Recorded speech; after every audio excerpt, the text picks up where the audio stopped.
Technicians are experts in both foreign and domestic vehicles, ensuring accurate diagnosis and timely, cost-effective repairs. From oil changes to major engine and transmission repairs, we've got the cure for your car. Dr. Automotive, keeping your car running smoothly, mile after mile. Visit our website, SmyrnaAutoRepair.com. AFFI is Middle Tennessee's premier choice for pest, wildlife, and moisture control. They specialize in those difficult and unique cases. You can reach them by phone at 615-300-2395. That's 615-300-2395. Or stop in at 200 Glenrose Lane in Smyrna.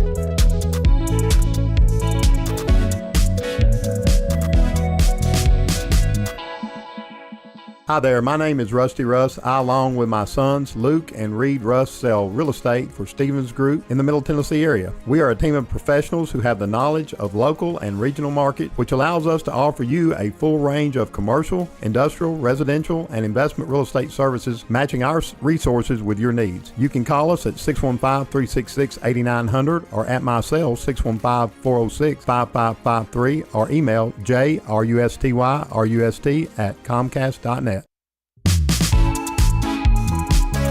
AFFI is Middle Tennessee's premier choice for pest, wildlife, and moisture control.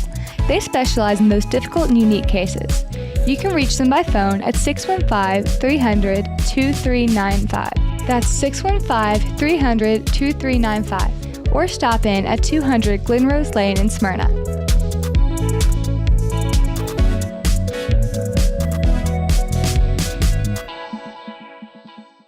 Josh Moss with Affordable Heating and Cooling provides residential HVAC and duct cleaning services to the Middle Tennessee area. With more than 20 years of experience, Josh Moss and the AHC team provide 24/7 service and take care to ensure whatever work you need done is done in a professional, timely manner. Contact AHC at 615-745-1676. That's 615-745-1676. Or go to their website at affordableheatingandcoolingtn.com. This is Conversations with Mike Sparks. Are you concerned with the state of America, your state, your community? Then you're in the right place. State Representative Mike Sparks. He and guests are here to talk about local politics, history, faith, and freedom.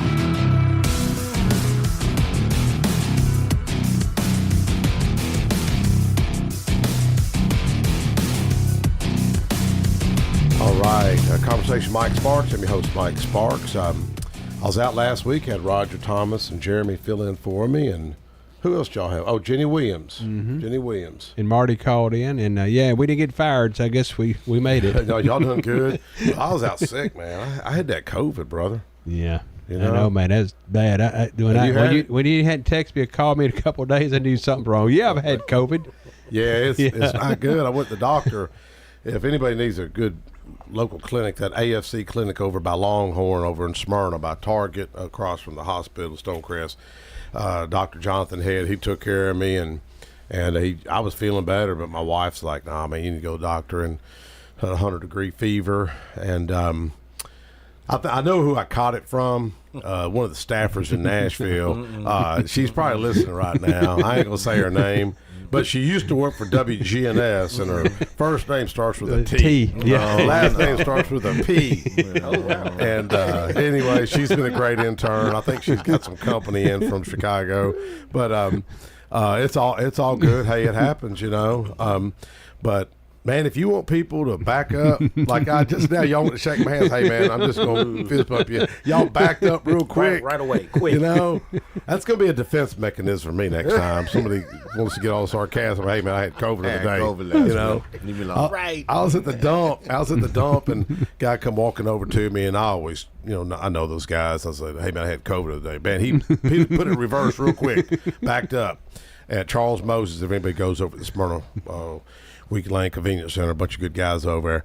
I was going to get Roger. Roger, jump in here. You know, there was a good event that we got invited to, the Andrea Calfee, the DAR's, Colonel William Hardy, chapter of the Daughters of Revolutionary it was War. a mark of rededication, you know, what they did. And like I said, man, that was really, really good event. You know, Mayor Joe Carr was the main speaker. Pettis Reed was there. Robert Stevens and yourself. John L. Beatty. Yeah, John Beatty. Yeah, I'd known him before. But I got talking to him a little bit. But that was all right event. It was. Well, my understanding, the marker used to be on Highway 96. Yes. In the 50s, and when they widened the road, they took the marker down and called up the family, and they came and got it. Right. It never had been reinstalled or something. Right, and also, right up there where the strawberries used to be, the patch everybody could go, there's a new school going in, and that's called Poplar Hill. It's a middle school. Poplar Hill. And Brown's Chapel's on down, and there's Poplar Hill. But like I said, it's probably going to end up being called Beatty School. John L. Beatty School. Yeah, but right now it's Poplar Hill. Are you proposing that? No. Well, no. Well, if he gave him a good deal on the property, I'll say go for it, He might not have had. Who knows think on of that. all the growth. Remember how that was back in the sticks? That was the boonies, man. Oh, yeah. Remember we was talking about yesterday, all the houses? And like we went through there like, oh, man.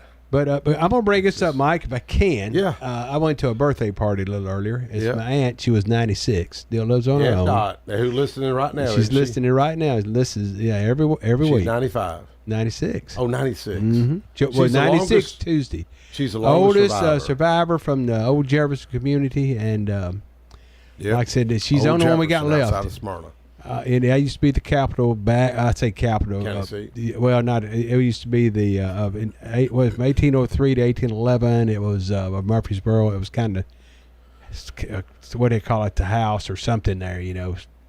Before Murfreesboro. Courthouse. Yeah, the county seat, and then they moved to Murfreesboro. Yes. Yeah. And you grew up out there, so you remember all that. Mm-hmm. Yeah, I remember the Jefferson School. Two kids and 2 classes in a. How old a fella are you? Be 70 years old, man. You know how old I am. I made your sister. I graduated with her. My sister was a good-looking girl, wasn't she? Back in the she day? still was. Yeah, she still is. I said that to her. Anyway. I ain't That's seen kind of her. awkward. Somebody My says wife's your probably sister listening, was, but this is like, 60 your years sister ago. was really good-looking. I'm like, okay, it's like awkward, Yeah. You know what I mean? I'm not used to that. Well, yeah. My wife's probably listening. You got extra bunk at your house, Mike? No, my sister Cindy. She was always real sweet. We drove a VW back in 1974 all the way to Panama City, a VW with 5 kids. My mom let us go down. I can't believe it. I remember all we listened to was the Doobie Brothers. Y'all don't know about no Doobie Brothers, do you? Doobie Brothers all the way down there, all the way back. Wow. Mike also likes the Village People. No, he always makes fun of the Village People. Man, you need to quit doing that. No. You call me out. I like the YMCA song. Hey, have you ever listened to lyrics? YMCA? You ever stop and listen to lyrics? I have not. You haven't? I've heard you think the Q Dog stopped listening to the lyrics of YMCA Village People? I don't know. I don't know what the Q Dog do. I'm gonna get myself in some trouble. You know? I know. Y'all look at me like, be 8 guys outside waiting on me. Either it could be 8 Village People fans. Could be. Or 8 Q Dogs. Yeah. Well, I know one. Hey, I gotta say I like Village People. Anyways. Well, you got me a couple weeks ago. That's why it's back time on you. Get you off guard. They made a resurgence. But anyway, the party, it was really good. They had a nice layout. It was my cousins, Darlene, and let's see, who else is there? My son Steve, and there's one guy I hadn't seen in almost 60. Where'd y'all do it at? Say. Over off of let's see, at Last Cassius Pike. They live over there, Darlene and when's the next tour going to be at Old Jefferson? We'll probably do one next year. I've had people to ask. You don't want to do one every year? Yeah. Well, this is February. This is when we went last year. Right now, you can't wait too late. No, it'd be too hot, man. Well, time you get it all organized, we'll do one every other year. Yeah, I'll drive because I know where I'm going. Yeah, he got lost, man. Hey, lost out there. He took one of them little rock or whatever, side by side. Side by side. Yeah, and Mike was missing for about a couple hours. And he said, I found this thing. And I go, he said, I saw this fence post. It's easy to get lost. Yeah, it's real big out there. In the backwoods? Yeah. There's a lot of trails. Okay. But it's old roads, and some of them are pretty good. It used to be a town there. It was a town. Supposedly they were going to be underwater. They didn't go underwater. Oh, wow. But you can walk to get back there. That's where my great-great-grandparents were born and all lived out there. All right. Oh, wow. It's February, Black History Month. I'm going to give you a good trivia question. All right. Where was the first black lawmaker from in Tennessee? I'm gonna say Murfreesboro. Probably say Jefferson City. Damn, that's it. Old Jefferson. Old Jefferson. Sam's Keeble, that's where he's from. They have they have his bust at the state capitol. We we found an artifact out there that I bet. Well, I won't say where. Is that what you're doing? Checking it out. We don't know what to do with it. We got to get approval before we move it, so we don't get no trouble. Yeah, the federal government approves everything that we try to do, don't they? It's going to take. But anyways, we really found an artifact that has something to do with that family. And it's probably the only artifact. Is there anything else from the Stony Lonesome? No, when we had that chili cook-off, all those people, all those speakers this time, they actually, somebody had a couple bricks from the old original house, the old house, plantation house. They displaced everybody, made them all move, and took all the property. And nothing happened. Yep. Tore the houses down and flooded it. Took the whole town. Going to flood it, didn't flood. Didn't it even miscalculated. Need the town. I can't believe no one's made a movie about it or talked about it. Wow. But anyway, Mike, that's about all I got to say on this. And like I said, y'all got any upcoming events at Sam Davis home? I have to look it up. Maybe talk about it next week. See what we got. But we are open from Monday through Saturday, 10 to 4, Monday through Saturday, and for tours. And I do it Wednesdays and Thursdays if you want me to do it. Yeah. Well, we need to circle back to Mark and Men of Hope, do another prayer breakfast. Oh yeah. We had a good event out there. About 180 people is what we had to show up. It was successcal. Well, let's segue over to the Alphas. I've been wanting to get y'all up here we've been talking about this for months, haven't we? Now, Eric, you and I met we think it was Motlow years ago. Yeah, could have been Motlow years ago. I know I've done community work for a long time around here, Patterson Park and with Pastor McCarroll and First Baptist Church, and but then I started working at Motlow 2019, 2020. Okay. And probably around when they built the new building out there, you came out and because the Spivey, Bob Spivey, that's your friend or your mentor. I consider my mentor. Yeah, now I won't get you started talking. No, I know. And don't start crying on this. Yeah. Oh, I'll tell you, man. Dude, that's where I heard your story about him. He was a lot. Was you there when I told you about his hearse passing me? And I got the check. See. No. Okay. We won't get into that. It's a little lengthy story. Yeah. No, man, that guy, he was a lot like Donald Trump. Okay. But without the Twitter. I mean, Bob was just hard charging businessman. Mm-hmm. He was good to me. He always told me I'm gonna bring a college to Smyrna, and he developed. If you ever go through, he owned Starbucks in Smyrna. Oh, okay. I mean, he developed that. He developed Target, sold Cracker Barrel, IHOP, all the hotel sites, Rush Trucking. So he brought all that. He did all that. Yeah. He used to have that big event center too, or that truck place was. It's still there, and then they're doing a big development right in front of Motlow now. Mm-hmm. So it's gonna be nice. Yeah, of course you know. It's gonna be real nice over there. So that's where we got acquainted again and been doing some work together or seen each other for a couple of times. Well, now how do y'all know each other? Alphas? Yeah. All right, so y'all grew up here? No. J.R. grew up in Murfreesboro, what he was just telling me. You did? Yeah, I grew up here. Where'd you go to school? Well, went to high school at Riverdale. Went to high school at Riverdale, elementary, Hopgood and Reeves Rogers. What year high school? Graduated in 97. Oh, 97. 97. Okay. So what was it, 30 plus years ago? Mm-hmm. Yeah, your age of my son. Right. One of my best buddies growing up, Quinn Beard. You ever remember any of the Beards? John Beard, Michael Beard, Quinn. Mm-mm. Yeah, he was good. He was my first. You go to Riverdale? He was my first black friend in the first grade. Really? Yep. I can always remember that because he'd smuggle in the candies, the little called now and laters, and he'd hide them in the desk. Not now and laters. It's now laters. Now laters. Okay, and we thought we was getting away with something in the first grade, and I don't think she ever caught us. But he was our quarterback. She knew, and I think it was maybe Miss Wade and Miss Cox or something, Smyrna Primary School.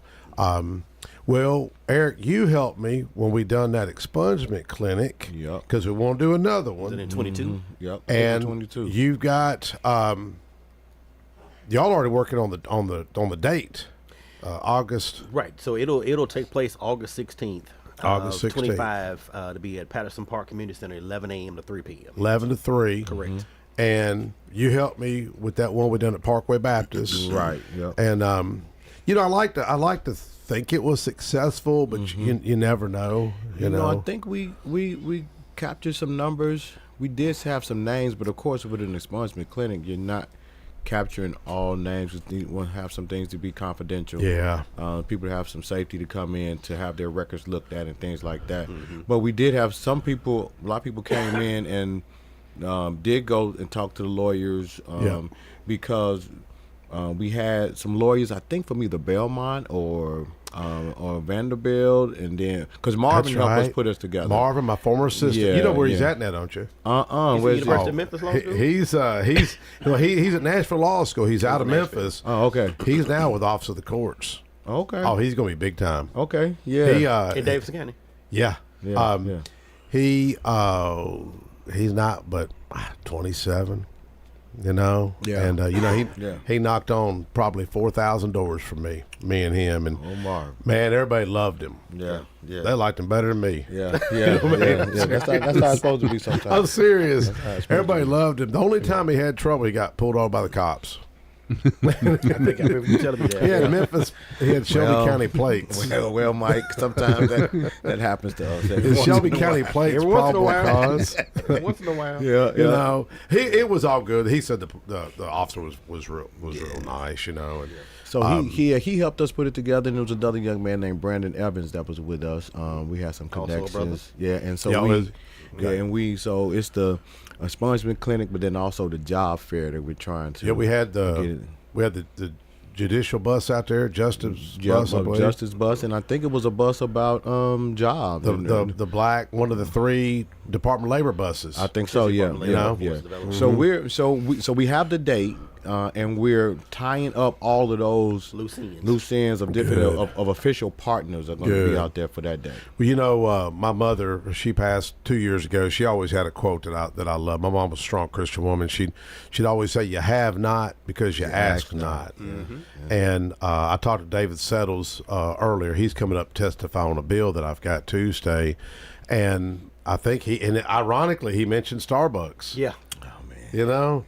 I think he said that he, I guess knows people at Starbucks. Maybe they could kind of help. And what I've learned, if you ask usually people to step up and do something.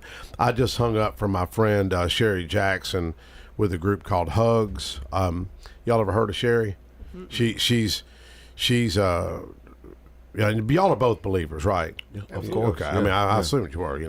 But I happened to meet her, and there's more to this story that I'm not going to share on the air. It's a little lengthy, but she was in prison for 7 years, and she started telling me the story when I first met her. She had a dream when she was in prison. I've shared this on the show here. It's probably been a couple of years. Told me this. Yeah. And she said she went before the judge. I think it was probably in Davidson County. And she had a dream she was going to get out of prison on her birthday. So she ended up going back to court or something, and it was her birthday. And she told the judge, she said, "Well, Judge, today's my birthday, and I had this dream." And she said, the judge says, "I don't know about that. All I know is, you've got some outstanding warrants." I believe it was Williamson County. And she said, "But Judge, I had this dream. God said I'm going to get out of prison on my birthday." He said they went to look up the records, and they couldn't find him. She got out of prison on her birthday. She's feisty now. Did she do a lap? I almost did a lap. Right. That's a victory lap. Right. A victory lap.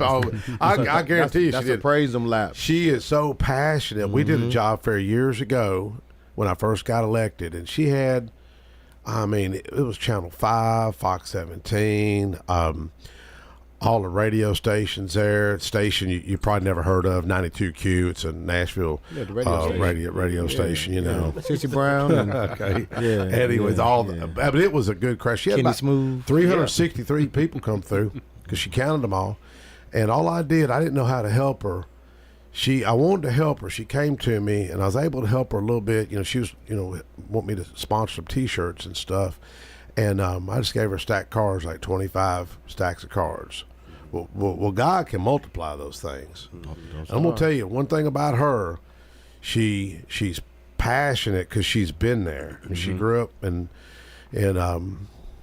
I think over off Jefferson Street, and I remember she called me one day crying. And she may be listening right now. She couldn't call in because she's got a client with her that she's got to get her hours, be like a therapist, helping people. She got her graduate degree, and she called me up one day, man. She was choked up, and she said, I don't know why she called me. I don't know what happened, but she said, it's just so hard to get, she called it get out of the hood. She said, it was just so hard to get out, and it ain't that easy to get out. And she said, it's easy to get trapped up in the system, to get trapped up like that.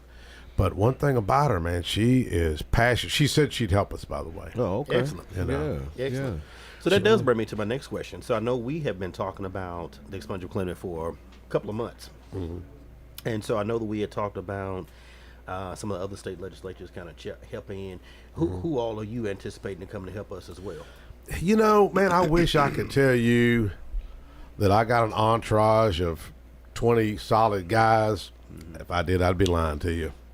Now, I know there's some guys that care. I was going to get one to call in, but I ended up getting, calling, hollering at Sherry.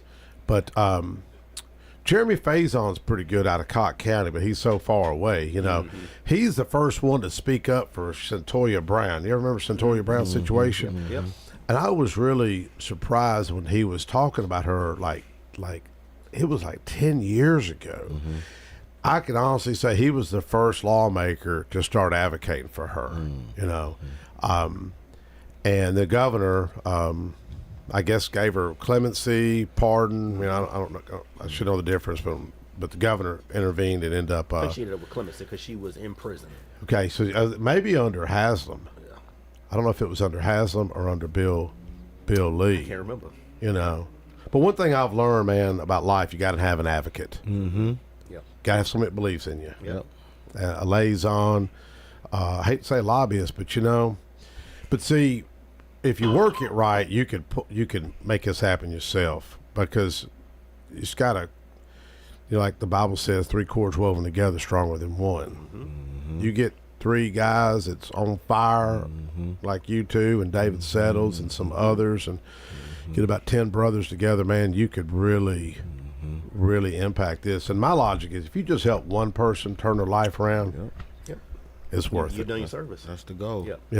That's the goal. I think we'll have more than that. Oh yeah. Well, let's help. Let's hope. I think we'll have more than that, but I think the biggest thing is with what we're trying to do with this expungement clinic is, of course, give back to the community that we serve, but then also provide this service to those who may not necessarily know that they can get their record expunged. Yeah. Right. During this last election cycle, we were doing voter registration drives and candidate forms and different things like that. I had several people come to me and say, "Hey, I don't know if I can vote." Yeah. Right. And so, of course, gave them that information. We talked to them. They said, "Oh, I didn't realize I could do that." And so I was like, we need to do something that we're going to provide to the community that's not only going to give back, but it's going to help people be better off in their life and be able to move further along than what they are right now. Because you have people walking around that have charges on their records that they didn't realize that they could no longer be there, and it could then help them with jobs and housing and other different things that they may be locked out of. Yes. Give me a recap real quick about the Alpha Alpha fraternity that folks may not be familiar, because as far as I know, that was the first African American fraternity in the world, right? That is correct.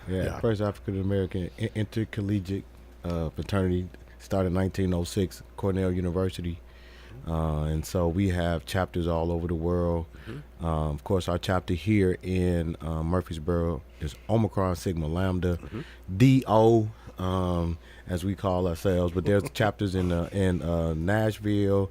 We have a South Nashville chapter in Memphis and Chattanooga, and Knoxville. It's statewide. Now, do y'all? How do you go about recruiting? We don't recruit. You don't? Yeah. No, sir. Okay, really? Yeah. So what you saying, Mike? I don't know. Oh, okay. Myself Okay. no trouble. No. So I mean, as a fraternity, we don't necessarily recruit.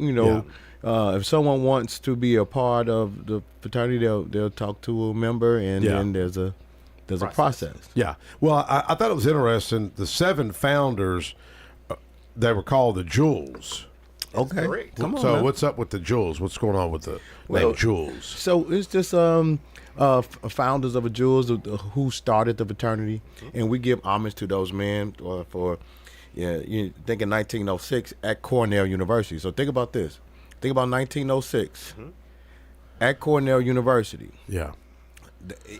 There were even 7 black men that were even at the university, let alone seven black men that was at the university that was thriving. We had architects, doctors, school teachers that started the fraternity, and so just all of the struggle that they had to go through, not just to start it, but to keep it going. And so that's why we call them Jewels. They're pretty special. That is cool. Yeah. Have y'all ever got to visit Cornell University? I did. You have? I haven't. I pulled it up. I was doing some research the other day. Man, it's a beautiful campus. Yeah. Isn't it? Is it one of the? Is it one of the top 10 or top 20? I'm not sure. I know it's an Ivy League school. Yes, Ivy League. That's cool. It's an Ivy League school. Yeah. So and when we went, we saw some of the artifacts of Alpha. Yeah, JR, you got to go. Yeah. So I think we're gonna try to go in in 26. I think we're gonna try to go. I'll be ready. Really? We also there's 730 active chapters across the United States, and was it about 290,000 members? Is that what? If I don't have it in here. That's what the papers say. Yeah, it's probably a bit more. No, it does say 290 initiated members. That's what it say. It might be a little bit more than that, but it's close. It's definitely. And if you 290. leverage all those guys and you got them all on the same page, or just heck 1%. Well, and the good thing about it is that as men, everybody has different opinions and different outlooks. There's different initiatives that we do.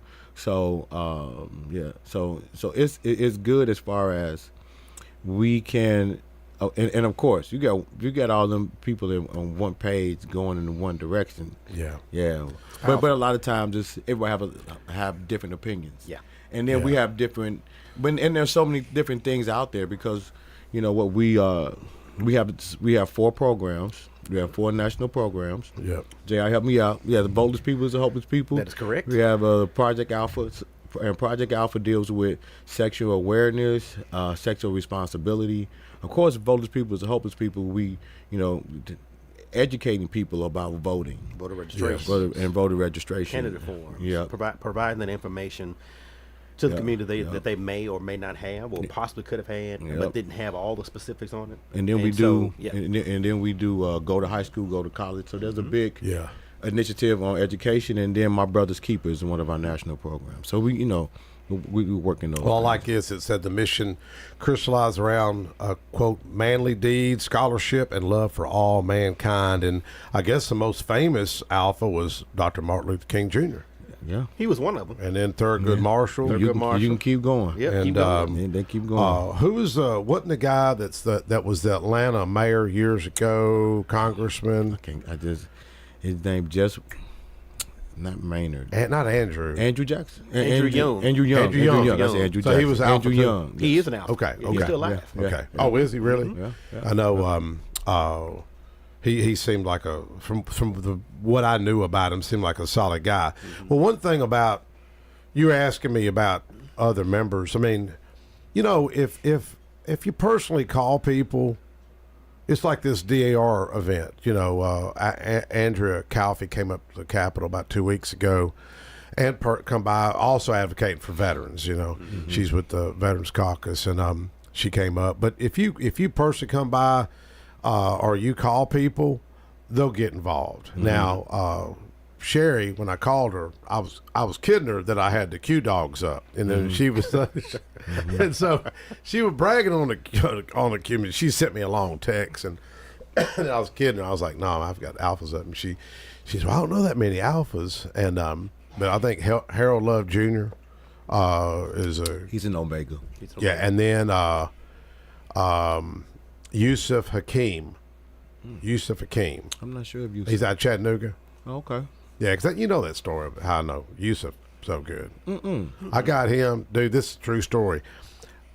He needed an assistant Well, Brandon Woodruff, Brandon was a protester. Well, Brandon and I became friends. Okay, yeah. And he come up to me at one of the protests at MTSU. I can't make this stuff up.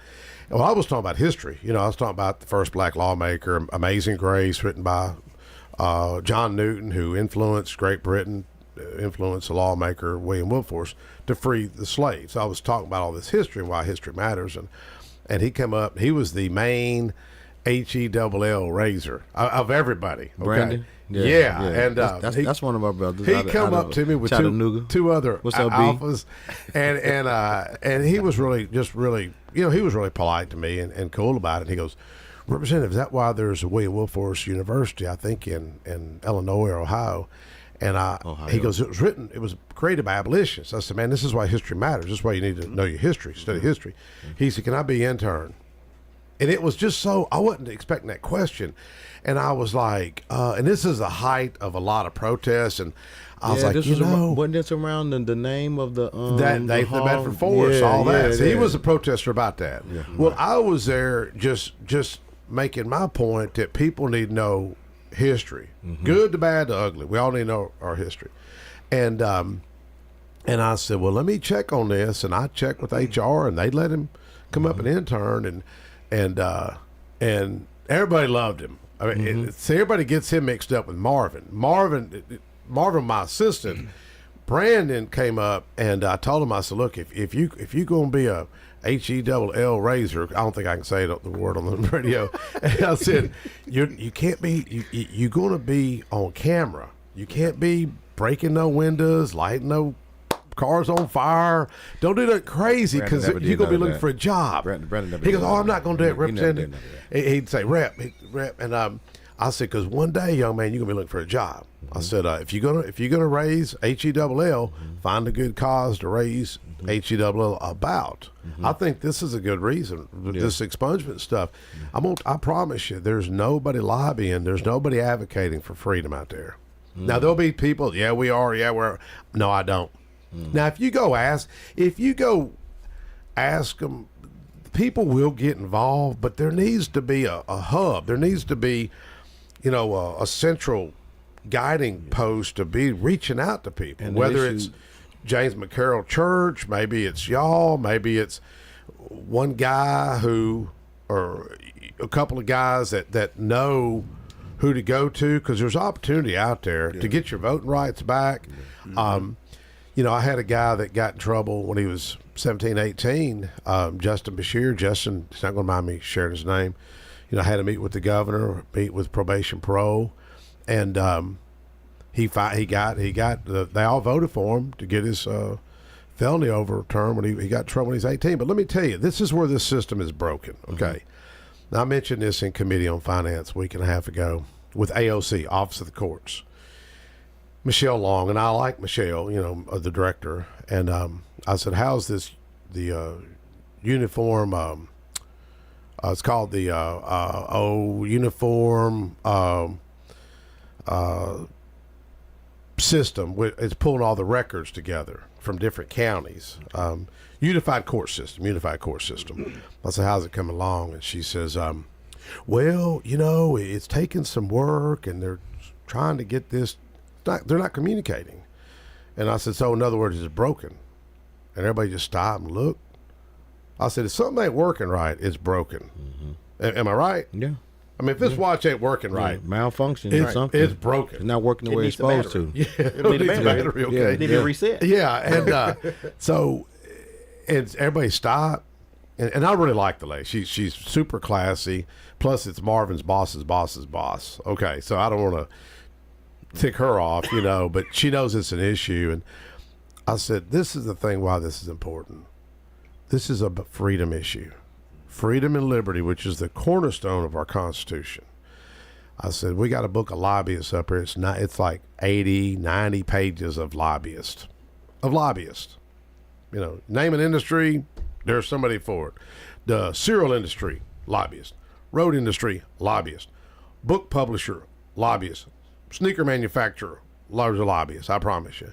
And I said, who's lobbying for freedom? Out of those 90 pages, name it. Nobody can name it. This is where this system is broken, and if people don't care about this, and some people they don't care. Mm-hmm. You know what? People don't realize what it cost to incarcerate just a juvenile. I pulled that up earlier. It's a lot. It's expensive. Man, it is off the tracks of how sad this is. In California now, to incarcerate a juvenile, let me pull this up. It is, if I can find it, I think it was $200,000 to incarcerate a juvenile. Now, some juveniles need to be incarcerated. Some people need to be incarcerated. But we spend a lot of money. And this is the thing that I like about Trump and this Doge, Elon Musk, whether you like him or not. I think this system is set up to keep people here. That's my theory. Now, am I going to piss a lot of people off saying that publicly on WGNS? Probably so. Yeah, I would go a step further. I don't know how much we're going to piss some people off, but I'm going to go ahead and say it. I mean, really? A part of that system is they're planning for people to go there. Well, I pulled up And earlier. state. Yeah, and state. Yeah. So the push really should be when you talk about, and I don't want to get too far off track about the expungement clinic, but when you talk about things like freedom and liberties, different things like that, right? The push should be for ultimately for rehabilitation, right? Definitely. So if you see that someone has a problem, whether it be mental health or whether it be alcohol and drug abuse, something like that, hone in on what that issue is and what that problem is, and come up with solutions to solve it. Incarceration may not always be the best thing. Yeah. Because there are other avenues. And of course, when you talk about, your really heinous crimes, when you murder somebody and cut their head off and got them in the refrigerator, that's a little different, right? But if it's a drug abuse, a mental health issue, let's figure out ways to come up and solve, intervene and solve those problems without saying, let's just put them in jail. Now, sometimes putting them in a jail is needed. Is needed. It may help. But ultimately, the goal should always be rehabilitation. And even if they are incarcerated, it could be. And I know some of our some MTSU or some things inside of the jails. Motlow, we don't have teachers going inside of the jails, but we are working with reentry programs and training folks. So when they come out, that they can be self-sufficient, that they can be trained. Get a skill and be self-sufficient. Yeah. I know in Nashville that Belmont, Belmont, and I know Lipscomb, and I want to say Vanderbilt. I know they go into the prisons and offer various programs to where the inmates can get a college degree, and then when they come out, they have a college education. Right now, is a college education, is that always a good way to go as well? Absolutely. But then there's also other trades that can be learned, right? And different things like that. You can go in and HVAC, electrical and wiring and plumbing, those type of things that can really benefit and help people. And they make bukus of money, from my understanding. And the good thing is that the council and the reentry group is still working on some things, because some of those, which we had a meeting last week, some of those things that they can get licensed for, or they can take the classes for, but they may not get licensed for because of their background. Right. And that's where the expungement clinic comes in. That's where the expungement comes in. And or at least we can understand of what certain people can train for and get licensed for and help them out, which is talking about freedom. That's freedom, because when you're able to make your way, make money to sustain your lifestyle and what you want to do, then now we're talking to freedom, guys. Gives you a sense of purpose. Yes. A sense of purpose, a sense of belonging, a sense of being productive, right? And I think that's a lot of what people are looking for, and I think that's a lot of what people who have records that don't know about how to get those expunged, that's where we come in. And we provide that service and help them with that. I'm like, this is what you can do. This is how you can move forward. Now you get your record clean. Well, I know go and do this. I talked to the Public Defenders Conference. They're willing to help. The DA's conference is willing to help. Most people, if you ask them, they will step up. I have a list of names of folks stay I've on, reached out to. Oh, yeah. you're I'm on. already on it. Oh, I know you are. So if people out there and they want to help out, where should they send their information to?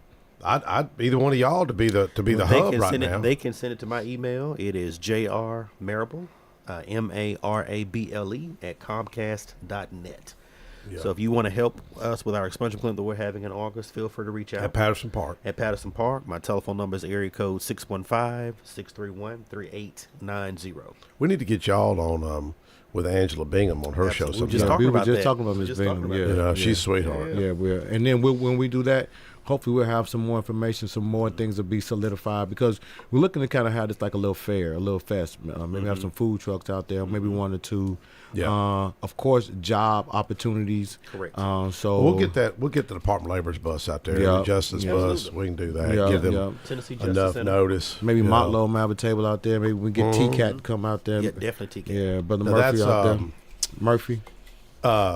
Dr. Torrance Motlow, and then Patrick Wade, TCAT. Somebody just texted me asking me about TCAT just now. I'm gonna tell you, man, a job opportunity. Let me tell you something. TCAT. I had the opportunity to be able to go in and tour the one here in Murfreesboro and the one in Davidson County last year, and the one here in Murfreesboro. Patrick and I both were like, when we were in high school, we never even thought about going to TCAT, but the amount of technology they have there, the amount of opportunities they have there, it's out of this world. Have you seen the one they're building in Shelbyville? Yes.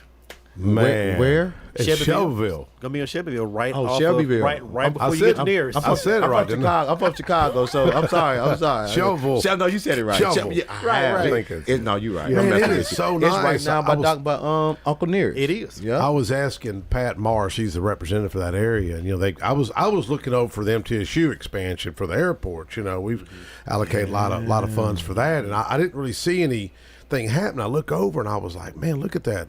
And Pat said, yeah, that's a new TCAT. I'm like, my gosh. I said, who did they know messing with Pat? Slate to open next year. I'm gonna tell you, old Pat's a good dude. He if I shouldn't say it on live radio, but I am. Hey, if you hit him up, he'll help you. He'll help you, seriously. Send me his name. Hey, Pat Morris, I'm telling you, he's got a good heart. He owns Big G Trucking. Okay. And most people would step up to help you. Mm-hmm. I had a guy, I went to court with a guy after the expungement clinic. He was leaving our church, and I was talking to a few people, and I seen him just leave. And I ran out there and caught up with him. I said, hey, how's it going? He goes, well, they said they couldn't help me. So I said, go back in there and talk to Chelsea Curtis. And Chelsea, she texted me earlier. She helped us with that one. And I think he had too many. He got too many felonies back when he was younger.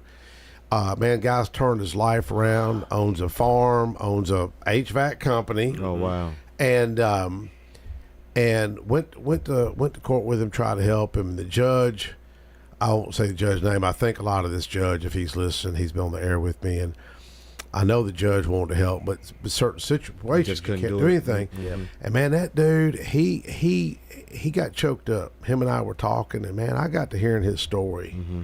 I think his dad committed suicide when he was like 15. Mm-hmm. His mom was on heroin. His grandmother took him in.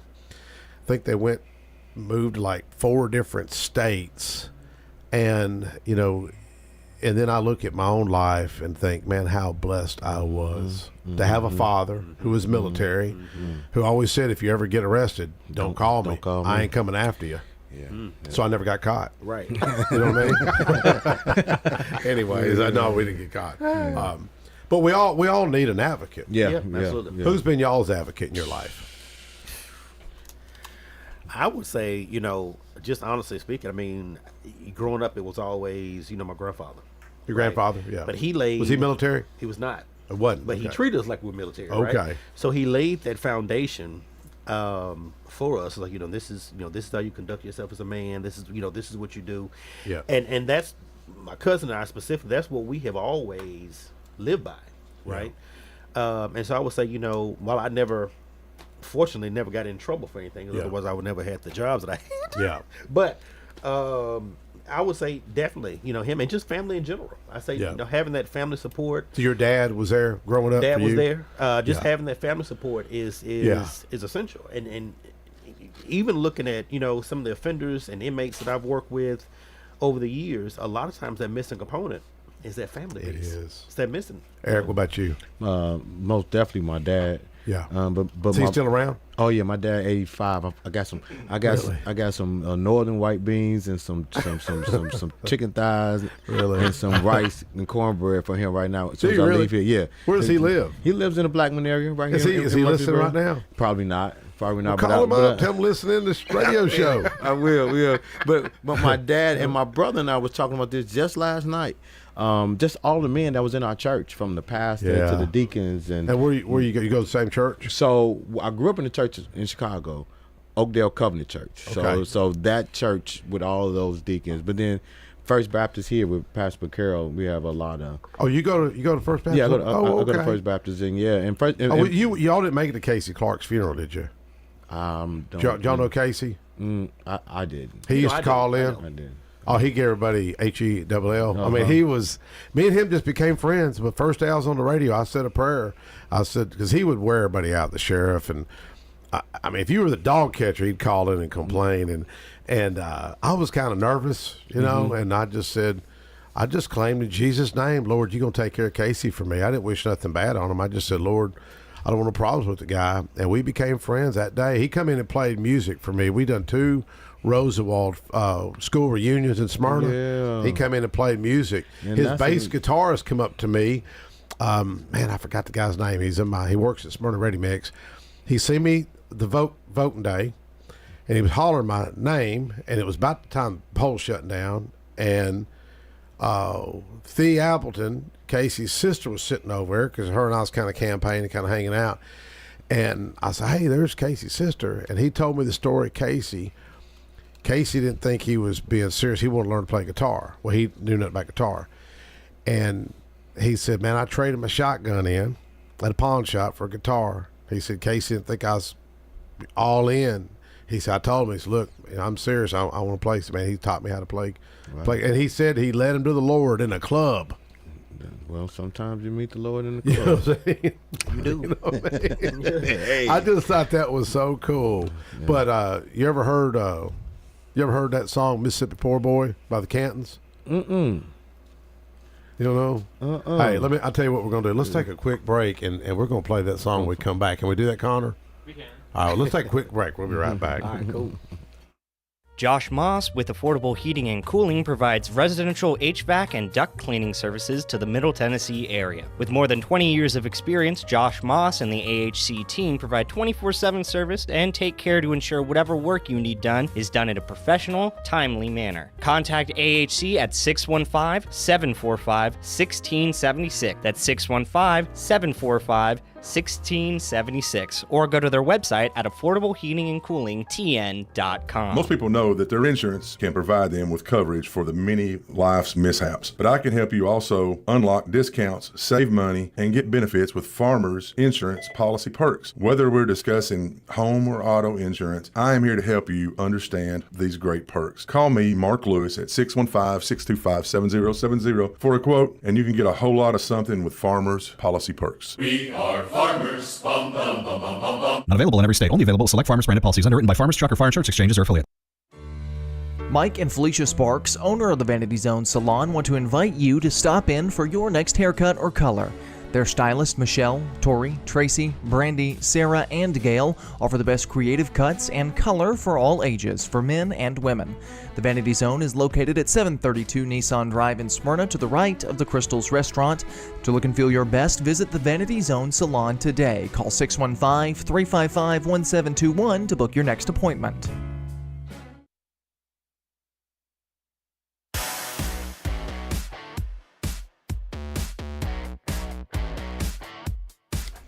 All right, we're going to play this song real quick that Eric and JR don't know about. We're going to surprise y'all. They played this at Casey's funeral at James McCarroll over at First Baptist Church. Go ahead, Connor. Let me tell you why you're blessed, young folk. You see, wait a minute, y'all. I didn't have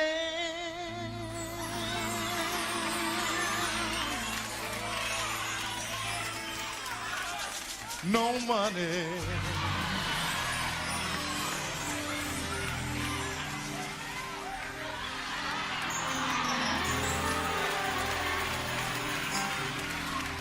A lot of my friends,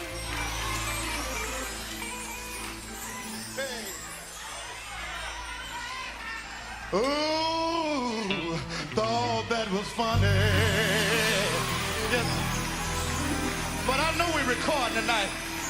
Y'all excuse me for a minute. I'm so glad today.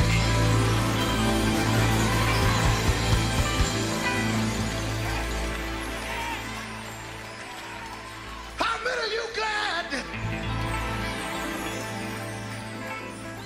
that I can stand right here and say, thank you, Jesus. Thank you, Jesus. Thank you, Jesus.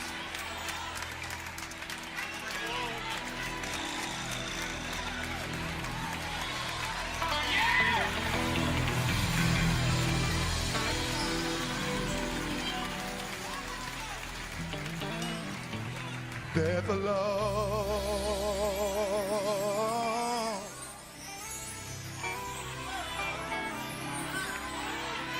he been good, sure been good to me, y'all.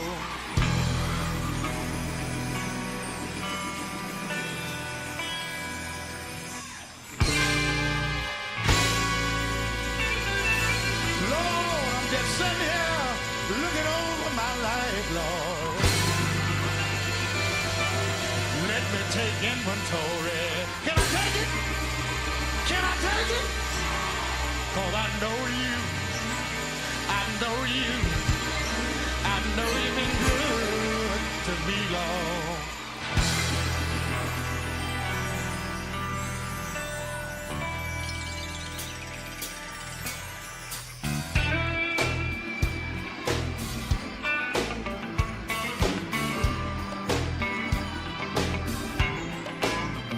I come from a poor family. We didn't have much, but the Lord been good to me. I come from a poor family. We didn't have much, but the Lord been good to me. Come from a poor family. We didn't have much, but the Lord been good to me. Let me tell y'all something. I didn't have no money. How many of y'all were like that? A lot of my friends thought that was funny.